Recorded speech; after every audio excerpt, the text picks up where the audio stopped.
Saad bin റബീഅ റളിയല്ലാഹു തആല അൻഹുവിന്റെ ഭാര്യ അവരുടെ പെൺമക്കളെയും കൊണ്ട് നബി സല്ലല്ലാഹു അലൈഹി വസല്ലം തങ്ങളുടെ അടുക്കലേക്ക് വരുന്ന ഒരു ചരിത്രമുണ്ട്. സഅദ് ബിൻ റബീഅ ഉഹദ് യുദ്ധത്തിൽ നബി സല്ലല്ലാഹു അലൈഹി വസല്ലം തങ്ങളോടൊപ്പം പങ്കെടുത്ത് ധീര രക്തസാക്ഷിത്വം വരിച്ച മഹാനാണ് സഅദ് ഇബ്നു റബീഅ റളിയല്ലാഹു തആല അൻഹു. അദ്ദേഹത്തിന്റെ അടുക്കലേക്കാണ് നബി സല്ലല്ലാഹു അലൈഹി വസല്ലം തങ്ങൾ സെയ്ദ് ബിൻ സാബിത്തിനെ വിടുന്നത് ഉഹുദിന്റെ പൊടി അടങ്ങിയപ്പോൾ. കാരണം ഈ സഅദ് ബിൻ റബീഅ ധീരധീരം പോരടിച്ചാണ് മരണപ്പെടുന്നത് ഉഹദിൽ. അങ്ങനെയുള്ള സഅദ് ഇബ്നു റബീഅ അദ്ദേഹം ഉഹദിൽ ഷഹീദായി. അദ്ദേഹത്തിന് ഭാര്യ ഉണ്ടായിരുന്നു, 2 പെൺമക്കൾ ഉണ്ടായിരുന്നു. പക്ഷെ സഅദിന്റെ സഹോദരൻ അദ്ദേഹത്തിന്റെ സ്വത്ത് മുഴുവൻ അനന്തരെടുത്ത് ഈ മഹദിക്കോ വിധവക്കോ യതീമുകൾക്കോ ഒന്നും ശേഷിപ്പിച്ചില്ല, കൊണ്ടുപോയി. വർഷങ്ങൾക്ക് ശേഷം ഈ പെൺമക്കൾ വിവാഹപ്രായം എത്തിയപ്പോഴാണ് സഅദിന്റെ ഭാര്യ നബി സല്ലല്ലാഹു അലൈഹി വസല്ലം തങ്ങളുടെ അടുക്കലേക്ക് പെൺമക്കളായിട്ട് വരുന്നത്. എന്നിട്ട് പറയാണ്, യാ റസൂലല്ലാഹ്, സഅദ് ബിൻ റബീഇന്റെ പെൺമക്കളാണിത്, ഈ 2 സഅദ് ബിൻ റബീഅ നിങ്ങളോടൊപ്പം ഉഹുദിൽ പങ്കെടുത്ത് മരണപ്പെട്ട വ്യക്തിത്വമാണ്. നബി സല്ലല്ലാഹു അലൈഹി വസല്ലം തങ്ങൾക്ക് ഒരിക്കലും മറക്കാൻ കഴിയാത്ത സഅദ് ബിൻ റബീഅയാണ്.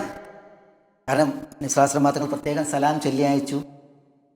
ആ സലാം ചൊല്ലി അയച്ചപ്പോൾ നബി സല്ലല്ലാഹു അലൈഹി വസല്ലം തങ്ങൾ സെയ്ദ് ബിൻ സാബിത്തിനോട് പറയുന്നുണ്ട്, കൈഫ തെജിദുക എന്ന് റസൂലുള്ള ചോദിക്കുന്നുണ്ട്.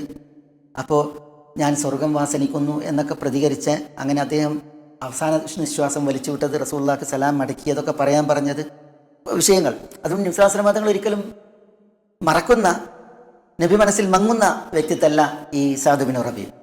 അദ്ദേഹത്തിൻ്റെ 2 മക്കളാണിത് എന്ന് പറഞ്ഞപ്പോൾ നബി സല്ലല്ലാഹു അലൈഹി വസല്ലം തങ്ങൾ അവിടെ വികാരഭരിതനായി. എന്നിട്ട് കേൾക്കുന്നത് എന്താ?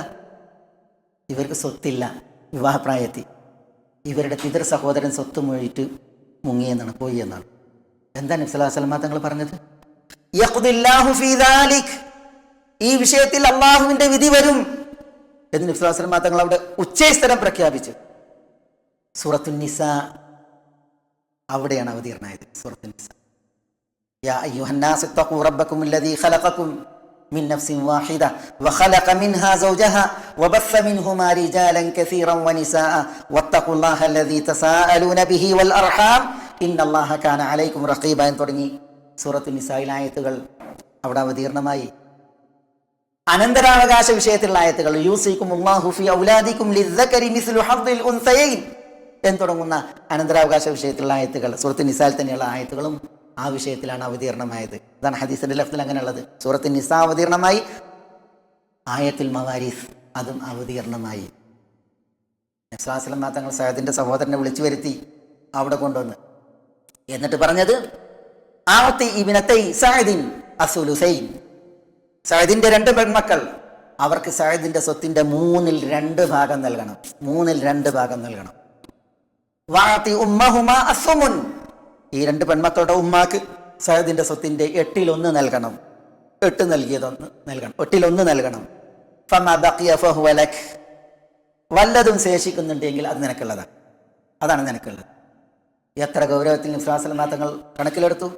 ഈ സ്ത്രീകളുടെ 3 അബലകൾ, അതാണ് നബി സല്ലല്ലാഹു അലൈഹി വസല്ലം തങ്ങൾ പറഞ്ഞത്, ഇന്നി ലഉഹർരിജു ഹഖ്ഖ അദ്ദഈഫൈൻ അൽ യതീമി വൽ മർഅ, ഇന്നി ലഉഹർരിജു ഹഖ്ഖ അദ്ദഈഫൈൻ, 2 ദുർബലരുടെ അവകാശം അത് ഞാൻ ഉഹർരിജു എന്നാണ്, പുരുഷന്മാരോട് ഞാൻ അത് ശക്തമായി ആവശ്യപ്പെടുന്നു. ആ അവകാശങ്ങളുടെ വിഷയത്തിൽ ഞാൻ പുരുഷന്മാരെ ശക്തമായി താക്കീത് ചെയ്യുന്നു എന്നാണ് അതിൻ്റെ അർത്ഥം. ഉഹർരിജു ഹഖ്ഖ അദ്ദഈഫൈൻ, ആരെ 2 ദുർബലർ? അൽ യതീമി വൽ മർഅതി, ഒന്ന് യതീമാണ്, മറ്റൊന്ന് സ്ത്രീയാണ്. അവരുടെ അവകാശത്തിൽ ഒരു വിട്ടുവീഴ്ചയില്ല. അതിൽ അമാന്തിക്കുന്നത് സമ്മതിക്കുന്ന പ്രശ്നമല്ല. അതിൽ പുരുഷന്മാർ അല്പം ഇടുസത അനുഭവിക്കേണ്ടി വന്നാലും അത് നൽകിയേ മതിയാകൂ എന്നാണ് നബി സല്ലല്ലാഹു അലൈഹി വസല്ലം തങ്ങൾ പറഞ്ഞത്. മനസ്സിലായി? അതിൻ്റെയൊക്കെ ജീവൽ മാതൃകയാണ് നബി സല്ലല്ലാഹു അലൈഹി വസല്ലം തങ്ങളുടെ ചരിത്രത്തിൽ നിന്ന് സഹോദരന്മാരെ നമ്മളിവിടെ വായിക്കുന്നത്.